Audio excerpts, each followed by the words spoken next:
Eighth class की geography में एक चैप्टर है ह्यूमन रिसोर्स। तो जिसमें हमें पता चलता है कि ह्यूमन को जब अच्छी एजुकेशन मिल जाती है, स्किल डेवलपमेंट हो जाती है, तो वो ह्यूमन रिसोर्स कहलाता है, जाकर सोसाइटी में अपनी सर्विसेज देता है, सोसाइटी के वेलफेयर के लिए काम करता है। तो जब ह्यूमन को अच्छी एजुकेशन मिलती है, स्किल मिलती है, तो ह्यूमन से ह्यूमन रिसोर्स हो जाता है। और इस वीडियो में हम बात करने वाले हैं human resource of the school की। एक स्कूल में, एक विद्यालय में ह्यूमन रिसोर्स या मानव संसाधन कौन है। तो वीडियो को आखिरी तक देखिए और वीडियो कैसा लगा कमेंट करके ज़रूर बताइए। तो वीडियो को हम शुरू करते हैं। और सबसे पहले अगर हम जाने कि एक स्कूल का ह्यूमन रिसोर्स कौन है, तो वहाँ के जो टीचिंग स्टाफ है, नॉन टीचिंग स्टाफ है, उसे ही हम क्या कहते हैं, स्कूल का human resource. They play an important role in the effective functioning of the school and ensuring quality of education. की विद्यालय के प्रभावी संचालन और शिक्षा की जो गुणवत्ता है उसको सुनिश्चित करने में महत्वपूर्ण भूमिका निभाते हैं। कौन निभाता है? स्कूल का जो ह्यूमन रिसोर्स है। और स्कूल का ह्यूमन रिसोर्स कौन है? वहाँ के जो स्टाफ हैं, जो टीचिंग स्टाफ है, जो नॉन टीचिंग स्टाफ है, वो वहाँ का ह्यूमन रिसोर्स है। तो यहाँ पर आपका कंसेप्ट क्लियर हो गया होगा कि ह्यूमन रिसोर्स क्या है स्कूल में। तो अब आप इसको एक देखकर आराम से समझ सकते हैं। और क्वेश्चन भी आए तो आप सिर्फ ये, अगर की पॉइंट आपको याद रहेंगे ना कि teaching staff, non teaching staff, तो आप यही लिख सकते हैं आराम से। तो इतना ज़्यादा कोई मेहनत करने की इसमें ज़रूरत नहीं है। बस आप इस चार्ट को अगर भी आप देख लेंगे तो देखिए, हेड ऑफ स्कूल पहले हम प्रिंसिपल कहते थे, लेकिन आजकल काफ़ी जगह प्रिंसिपल ना कह के कहा जाता है HOS, हेड ऑफ स्कूल। तो सबसे हेड स्कूल का प्रिंसिपल या हेड ऑफ स्कूल होता है। उसके बाद देखते हैं कि स्कूल में दो तरह के स्टाफ होते हैं, या आप ये समझ सकते हैं कि दो तरह का ह्यूमन रिसोर्स होता है। एक टीचिंग स्टाफ जो बच्चों को पढ़ाने से रिलेटेड है, जो बच्चों को क्लास में जाकर बच्चों को पढ़ाते हैं, सिखाते हैं, वो होते हैं टीचिंग स्टाफ। और नॉन टीचिंग स्टाफ, आप इसको सपोर्टिंग स्टाफ कह सकते हो, कि जो टीचिंग को छोड़कर बाकी जो स्कूल की और एक्टिविटी होती है, जो काम होता है, वो करते हैं, तो उनको कहते हैं नॉन टीचिंग स्टाफ। तो जब टीचिंग स्टाफ की बात करें तो सब्जेक्ट टीचर आ जाते हैं। अलग अलग जो सब्जेक्ट स्कूल में पढ़ाए जाते हैं, उनके जो टीचर हैं, सब्जेक्ट टीचर, फिर sport teacher, yoga teacher, art and craft teacher, music and dance teacher, counsellor, जो बच्चों की इंडिविजुअल बच्चों की कुछ हेल्प होती है, एकेडमिक या पर्सनल, तो उनकी हेल्प के लिए जो काउंसलिंग के लिए काउंसलर भी रखे जाते हैं स्कूल में। अगर नॉन टीचिंग स्टाफ की बात करेंगे तो लाइब्रेरियन हो गए, जो IT जो स्टाफ है, टेक्नीशियन हो गए, क्लर्क हो गए, अकाउंटेंट हो गए, बस ड्राइवर हो गए, सिक्योरिटी गार्ड हो गए, क्लीनर्स हो गए, और जो डॉक्टर्स ये हो गए। तो ये नॉन टीचिंग स्टाफ में आते हैं। तो बस अगर आपको इतना ही याद है, अगर ये क्वेश्चन आ गया तो आप सिर्फ यही पॉइंट एक्सप्लेन कर सकते हैं। तो देखिए, जब इसमें हेड ऑफ स्कूल की बात करें, विद्यालय प्रमुख की बात करें, प्रिंसिपल की बात करें, तो इनकी तो पूरी स्कूल की जिम्मेदारी है। इनके अंडर में टीचिंग स्टाफ भी है, नॉन टीचिंग स्टाफ भी है। सबको देखना, सबको सुपरवाइज करना कि काम ठीक से हो रहा है कि नहीं, टीचिंग सही से हो रही है कि नहीं, टीचर बच्चों को सही से पढ़ा रहे हैं कि नहीं, बच्चों का रिजल्ट ठीक से आ रहा है कि नहीं।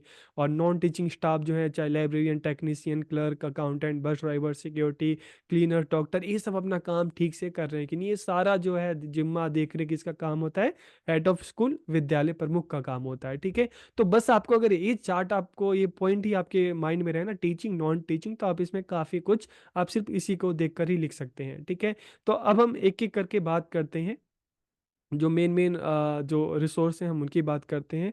तो सबसे पहले हम हेड ऑफ स्कूल की बात करते हैं। विद्यालय प्रमुख कौन? मतलब प्रिंसिपल। तो विद्यालय प्रमुख विद्यालय का शैक्षिक नेता होता है, जो संस्था के समग्र प्रबंधन और प्रशासन के लिए जिम्मेदार होता है। The head of school is the educational leader of school, responsible for the overall management and administration of the institution.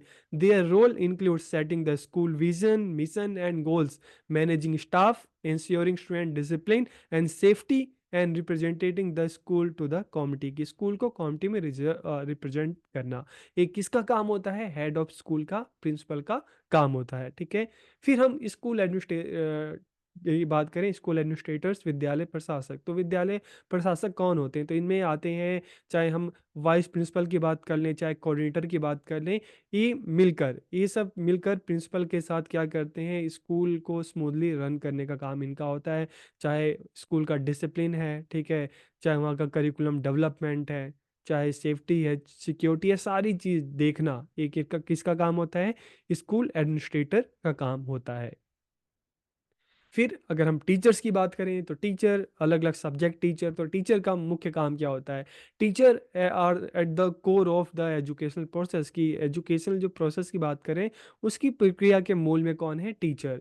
तो they are responsible for planning and delivering lesson, assessing student progress, providing feedback and creating a positive and engaging learning environment in the classroom. तो ये काम किसका है? ये काम teachers का है। They play a crucial role in shaping student academic and personal development. फिर हम बात करते हैं स्पेशल एजुकेशन स्टाफ, आप इनको कह सकते हैं स्पेशल टीचर। अक्सर हम देखते हैं कि स्कूल में पढ़ने वाले बच्चे हैं, कुछ बच्चों को पर्सनल प्रॉब्लम होती है, कुछ बच्चों को बहुत मेहनत करते हैं लेकिन उनको समझ नहीं आता। स्पेशल बच्चे भी होते हैं, तो उनके लिए जो स्टाफ जो नियुक्त किए जाते हैं, तो स्पेशल स्टाफ होते हैं जो इस तरह के स्पेशल बच्चों की हेल्प करते हैं। फिर लाइब्रेरियन की बात करते हैं, तो आप सबको पता है librarian librarian manage to the school's library, helping student and teacher access information and promoting a love of reading and research. तो ये काम किसका हो गया? लाइब्रेरियन का हो गया, लाइब्रेरी से रिलेटेड जो काम होता है। ठीक है। फिर आईटी एंड टेक्नोलॉजी स्पेशलिस्ट की बात करते हैं, तो आईटी, ठीक है। IT and technology specialist are responsible for managing and maintaining the school's technology infrastructure including computer lab, network and educational software. तो ये किसका काम हो गया? ये जो आईटी एक्सपर्ट्स होते हैं स्कूल में, उनका काम होता है। फिर सिक्योरिटी स्टाफ का काम, तो सिक्योरिटी स्टाफ का काम मेन हम देखते हैं सिक्योरिटी का होता है। Security staff ensure the safety of student, staff and school facilities, की सुरक्षा कर्मचारी विद्यार्थियों और जो स्कूल के जो कर्मचारी हैं और विद्यालय की सुविधा की सुरक्षा सुनिश्चित करते हैं। और लास्ट में अगर हम क्लीनिंग स्टाफ की बात करें तो स्कूल को साफ रखना, स्वच्छ रखना, ठीक है। वैसे तो जिम्मेदारी सबकी है लेकिन इनकी मुख्य रूप से इनकी जिम्मेदारी होती है।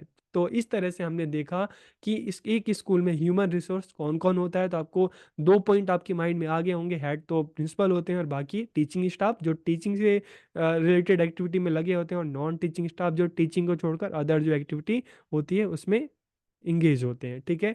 तो वीडियो आपको कैसी लगी कमेंट करके ज़रूर बताइए। आप सबका बहुत बहुत धन्यवाद।